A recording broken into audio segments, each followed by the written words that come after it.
반갑습니다. 처음으로 공부가 재밌어지기 시작했다. 작가 데미안입니다. 일단 오늘 제가 이야기할 주제는 글쓰기는 힘이 세다입니다. 우선 작년 제가 겪었던 일부터 이야기를 해볼게요. 작년에 윗집에 이사 온 이분이 워낙 시끄러웠습니다. 그분이 이제 좀 음악을 하시는지 층간소음이 심했어요. 그래서 그분한테 찾아가서 우선 상황에 대해서 제가 말씀을 드렸습니다. 근데 이웃은 제 면전에서 알았다고 답변만 하고 대수롭지 않게 여기더군요. 변화가 없었어요. 그래서 저는 여기서 다른 방법을 찾았습니다. 층간소음을 일으키는 상황과 제 감정에 대해서 A4 용지에 유필로 꼼꼼히 적었습니다. 그리고 한 번 더 찾아갔어요. 다시 층간소음에 대해 얘기하면서 편지를 건네줬습니다. 제 앞에서 꼼꼼하게 편지를 읽었어요. 그분은. 효과가 있었습니다. 그 이후에는 잠잠히 졌거든요. 편지에는 특별한 내용이 없었습니다. 하지만 글에는 글만의 힘이 있기 때문에 효과가 있었습니다. 여기서 말과 글의 위력 차이가 드러납니다. 처음에 찾아갔을 때 주고받던 대화는 효율성이 강했어요. 녹음을 하지 않는 한 대화는 기록 남지 않습니다. 시간이 지나면 어렴풋한 잔상과 당시 봤던 인상으로만 남습니다. 반면에 글은 다르지요. 쓰인 글은 상대의 뇌에 꽂힙니다. 무엇보다 글은 여러 번 반복해서 읽을 수 있어요. 대화는 다시 듣기 힘들죠. 그냥 흘러갑니다.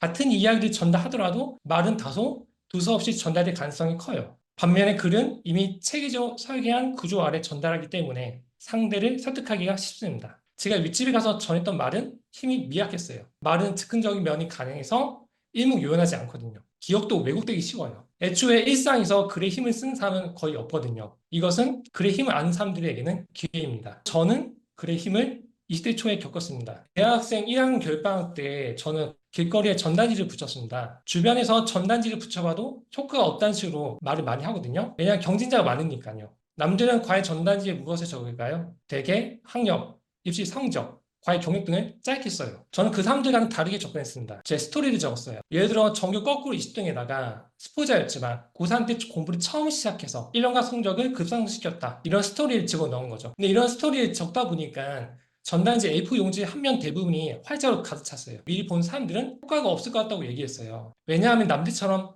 심플하게 작성해야지 왜 이렇게 빽빽하게 적었냐 이런 지적을 하죠. 오히려 글이 많으면 사람들이 안 본대요. 하지만 저는 제 손실과 그 전단지를 붙였습니다. 그리고 다행스럽게 전단지를 붙인 지 일주일 만에 과일을 10개 구했습니다. 그게 남들보다 훨씬 많이 그리고 빨리 구한 편입니다. 덕분에 대학교 1학년 때 과일을 번 돈으로 등록금을 넉넉하게 이제 납부를 하게 되었죠. 짧게 소개한 앞에 스토리 두 가지 외에도 살면서 글의 힘 덕택에 이득을 본 일이 많습니다. 그래서 제가 블로그에도 글쓰기의 그런 효과에 대해서 많이 강조를 하고 있는 셈이죠. 요새 문해력을 걱정하고 사람들이 글을 안 본다고 하지만 여전히 글에 대한 수요가 많거든요. 사람들은 읽을 수 있지만 단지 읽지 않을 뿐이에요. 결론은 글을 읽지 않은 사람조차 읽을 수 있는 글을 써야 돼요. 또한 글을 읽어주는 소설을 변화시키거나 그들의 마음에 들어갈 수 있는 글을 써야 합니다. 여기까지는 우선 글쓰기의 외적 효과를 강조했습니다. 글쓰기의 실용성을 말했던 거죠. 글쓰기는 힘이 셉니다. 여기서 이야기를 더 진행해보자면 더더욱 중요한 것은 글쓰기의 내적 효과입니다. 글을 자주 써보세요. 꾸준히 써보세요.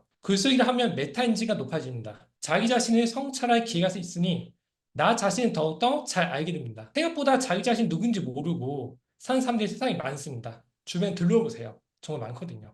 자기 꿈이 무엇인지, 내가 어떤 사람인지 모르는 사람이 가까이도 많습니다. 글 쓰다 보면 성향과 가치관을 알게 돼요. 더불어서 글쓰기에는 마력이 있습니다. 하이퍼그라피아라는 용어를 들어본 적이 별로 없을 것 같네요.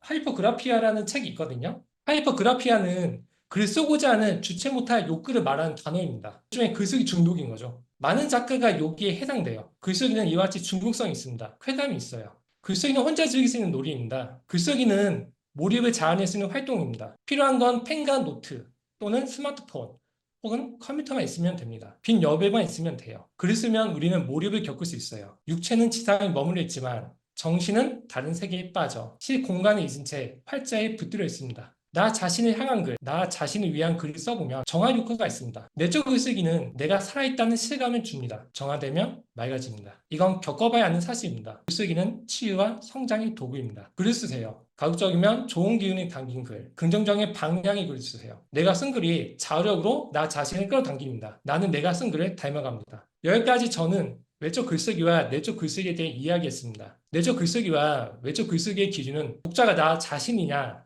타인이냐, 여기에 달려 있습니다. 두 가지 모두 할 수 있으면 좋습니다. 그리고 출발점 우선 내적 글쓰기입니다. 여기에서 블로그를 활용해 보세요. 저는 2022년 11월 말 부터 지금까지 블로그에 2,000 포스팅 정도 했습니다. 하루 평균 3개 포스팅 가까이 했습니다. 2년 동안 하루에 꾸준하게 1포스팅 이상을 매일 무조건 했습니다. 여행 가서도 호텔방 새벽에 일어나서 글을 쓰고요. 이런 꾸준함을 겸비했습니다. 블로그에 글을 계속 쓰세요. 저 같은 경우는 꾸준히 쓰다 보니 덕분에 인지도를 얻어 중간에 책도 출간 기회가 생겼습니다. 블로그에 글을 계속 쓰세요. 못 써도 됩니다. 계속 해야 늘 텐데 못한다고 안 쓰면 아예 늘 기회가 없잖아요. 계속 써야 늘 기회가 생깁니다. 만약 글을 잘 쓰고 싶다면 독서는 꼭 병행해야 됩니다. 책을 많이 읽어야 글에 대한 이해력과 직관력이 생겨요. 독서하면 읽기, 쓰기, 구상하기 이 모두 다 실력이 늘어요. 독서와 글쓰기를 함께 해보세요. 블로그에 1일 1포를 계속 해보세요. 그러다가 욕심이 생기면 1일 2포, 3포 이런 식으로 양을 늘리면 됩니다. 양이 축적되면 제출력 수준도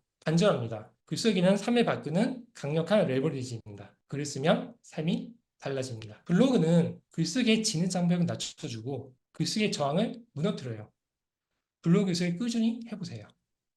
블로그 글쓰기를 즐기면 생기는 몇 가지 일이 있습니다. 첫 번째, 특정 시간이 기다려져요. 저는 특히 새벽과 아침 시간이 기다려집니다. 저는 글을 쓰는 시간대가 다양하긴 합니다. 주로 새벽 5시 내지 6시 사이에 첫 번째 글을 올립니다.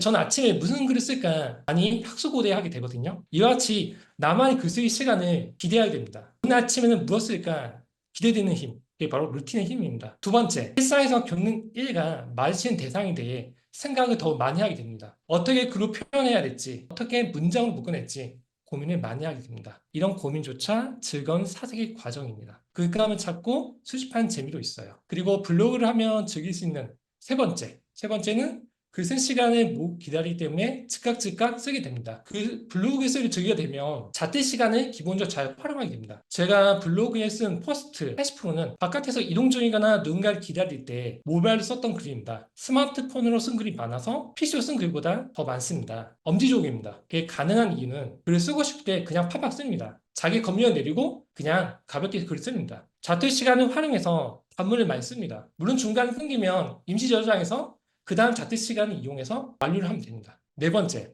앞에서 말했듯이 자퇴 시간을 아끼게 됩니다. 저는 2년 동안 2,000 포스팅을 하는 동안 본업의 일도 많은 편이고 휴일엔 적은 편이었습니다. 그런 와중에 책도 이미 한 권을 썼고 지금도 이미 한 권이 거의 완성되었습니다. 그러면서도 시간을 꾸준히 내서 블로그 포스팅을 해왔습니다. 어떻게 이게 가능할까요? 틈새 시간을 잘 활용하면 블로그 글쓰기 정도는 쉽게 해낼 수 있습니다. 완벽한 글쓰기만 지향하지 마세요. 압축적인 짧은 글을 익숙해야 합니다. 그렇기 위해서는 자기 검열을 내려야 합니다. 완벽주의를 버리고 완수주의를 선택하세요. 완벽하게 쓰라고 하기보다는 우선 글 하나를 끝내는 데 주력하세요. 자퇴 시간에도 글을 써보세요. 그래서 제가 1년 전에 15분 글쓰기를 강조한 적이 있습니다. 그때 잠시 15분 글쓰기가 유행한 적이 있거든요. 15분 안에 완성도 상관없이 그 하나를 맞춰보는 겁니다. 그리고 다섯 번째, 책 읽기가 느려집니다. 과거의 독자 입장에서는 그저 책을 바쁘게 읽어 나갔습니다. 근데 지금은 독서할 때 글감을 정리하면서 읽다 보니 자연스레 책 읽는 속도가 느려졌습니다. 한 페이지를 두고 10분 이상 고민할 때가 있습니다. 옛날은 어땠을까요? 어떻게든 한 권의 개것을 읽기 위해서 진도 나가듯이 빠르게 읽는 게 습관이었죠. 저는 그랬어요. 하지만 제가 글을 쓰다 보니까 숙고의 과정이 깊어졌습니다. 이런 숙성 과정을 통해 출력한 대상이 생겨납니다. 여섯 번째, 몰입하는 시간이 늘어납니다. 문방 사고가 없더라도 머릿속으로 글을 써 내려갈 수 있습니다. 뇌리의 백지에 암묵적으로 글을 새겨 나가는 겁니다. 가끔은 고작 5분 갖고도 얼마나 많은 생각의 회전이 가능한지를 알게 되면 놀라게 될 거예요. 몰입하면 시간의密도가 높아져요. 두뇌의 노화가 느껴지는 듯한 느낌을 생생하게 받습니다. 무엇보다 몰입하면서 보낸 시간의 뒤끝은 맑고 개운해요. 조금 더 잘 살아간 듯한 상쾌한 기분이에요. 글쓰기는 이런 느낌을 자아냅니다. 마지막으로 유치한 과정을 겪어야만 성장이 나갈 수 있습니다. 못 써도 되니 부끄러움과 수치심 이런 감정을 떨치세요. 그래서 저는 당당히 쓰레기 같은 글을 쓰라고 권합니다. 품질이 어떻든 계속 쓰라는 이야기입니다. 마음에 안 드는 구간을 뱉어야 성장이 일어납니다. 지극히 단순한 이야기예요. 그런 마음으로 매일 블로그에 불완전한 글이라도 꾸준히 써보세요. 제가 블로그 개설이 2004년 말이거든요. 딱 20년 되었네요. 그때 수험생 신분으로 공부를 하면서 공부 일지를 쓰는 게 블로그의 목적이었습니다. 그런데 제 옛날 글을 보면 그때의 느낌이 생생하게 회상돼요. 그러니까 제가 주변 사람들 얘기를 해보면 생각보다 많은 사람들이 과거의 기억에 대한 반출을 잘 못하거든요. 현재는 잘 알지만 자기 과거를 생생하게 떠올리지 못하는 사람들이 많아요. 하지만 저는 어찌 보면 긴 인생이지만 다르게 보면 짧은 인생 살아오면서 제가 살아온 인생에 대해서 많은 은밀한 감정을 느끼고 있습니다. 제가 이렇게 추적된 글을 보면 인생을 헛되이 사지 않았다는 생각이 들거든요. 저는 온라인과 오프라인 모두 기록을 남기기 때문에 종이 노트로만 80건 정도 기록을 남겨놨습니다. 그래도 온라인 글쓰기의 장점은 기록을 찾기가 쉽다는 점이 있거든요. 그래서 여전히 종이 노트에도 필기를 하고 그다음에 블로그에 계속 기록을 남기고 있습니다. 블로그가 도움이 많이 돼요. 이때 기록은 내적 글쓰기에 가깝습니다. 최소한 나 자신을 위해서라도 글을 꾸준히 써보세요. 나 자신의 흔적을 스스로 남기지 않는다면 누가 대신 남겨줄까요? 삶의 흔적을 남기기에 글쓰기만큼 필요한 도구는 없습니다. 여기서 혹시나 욕심 생긴다면 책 쓰기까지 도전하시면 됩니다. 처음부터 완벽을 바라지 마세요. 완벽보다 대단한 건 바로 꾸준함입니다. 우리는 매일 연습해야 추진력이 붙고 실력이 늡니다. 뼛속까지 내려갔어라. 유명한 글쓰기 서적입니다. 거기 저자 나탈리 오드버그는 이렇게 말해요. 글쓰기는 글쓰기 통해서만 배울 수 있다. 과연 글쓰기만 그럴까요? 분야를 막론하고 우리가 잘하고 싶은 게 있다면 이점 들고 싶다면 직접 해봐야 합니다. 꾸준히 말이죠. 짧게라도 불완전하게라도 매일 글을 써야 합니다. 블로그 글쓰기 하다 보면 아무래도 이제 댓글도 많이 달리고 그리고 제 블로그에도 자주 오시는 분도 계시고요. 일단은 지금 이웃수가 거의 2만 3천 명 정도 되고 댓글이 이제 많이 달리다 보니 제가 거기 있는 모든 분하고는 전부 다 뭐 밀접한 관계를 이어나갈 수는 없거든요. 우선적으로 제 댓글은 대부분 다 답변을 달라고 합니다. 그리고 뭐 제가 답방을 가거나 답글을 쓰거나 찾아가 답글 쓰거나 이런 것은 아무래도 자주 보신 분한테 편향된 게 있는 거죠. 그래서 만약에 블로그 하신 분이 계신다면 나중에 언젠가는 뭐 중대형 블로그가 되실 겁니다.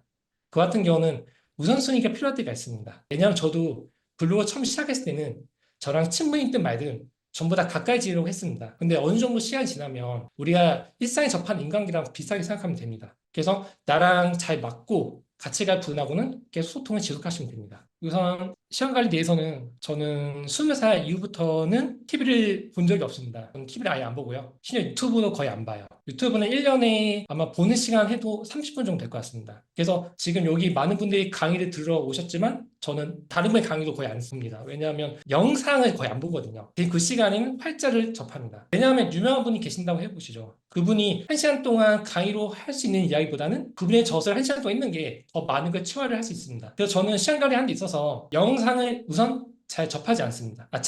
아예 안 접하다시피 합니다. 그리고 남자들이 보통 많이 하는 걸 거의 안 하죠. 술, 담배도 안 하고 그리고 어디 많이 뭐 유흥 같은 것도 즐기지 않습니다. 그러다 보면 남자는 개인적으로 시간이 많이 남거든요. 그 시간에 저도 이제 운동을 매일 꾸준히 하고요. 근데 운동도 저는 헬스장 가는 시간 더 아까워서 집에서 맨몸 운동합니다. 집에서 턱걸이하고 그냥 푸시업을 해요. 새벽에 아침에. 그리고 제가 시간 관리 같은 경우는 20살 때 많이 익혔거든요. 왜냐하면 제가 수능 공부를 오래 했습니다. 삼수까지 했거든요. 그것도 지방 형편이 어려워서 독학을 했어요. 독학의 장점이 자기 관리를 체득할 수 있어요. 단점은 자기 관리 익히지 못하는 사람들은 독학하다 망하거든요. 저는 20살, 21살 이때 그런 인내 과정을 거치면서 약간 자기 컨트롤이나 자기 관리하는 방법을 배웠습니다. 그래서 시간 관리 같은 경우는 애초에 기준이 있습니다. 나한테 무익한 것은 하지 않을 것. 그 무익한 게 아까 얘기했던 TV 시청, 유튜브 킬 타임 하는 거 이런 걸 하지 않습니다. 그러다 보니까 남는 시간에는 주로 책을 보거나 글을 쓰거나 생각을 하거나 가까운 사람, 뭐 사랑하는 사람하고 시간을 보내거나 이렇게 보다 더 생산적으로 시간을 보내고 있습니다. 그리고 아까 질문한 것 중에서 운동은 앞서 말했지만 맨몸 운동 대체하고 있습니다. 그리고 하루에 제가 10,000보 정도 걷거든요. 걷기를 좋아해요. 걷다 보면 이것도 이제 사색에 도움이 많이 되죠. 걷기도 생각이 연장선상이 됩니다. 우선 제 강의는 여기까지입니다. 감사합니다.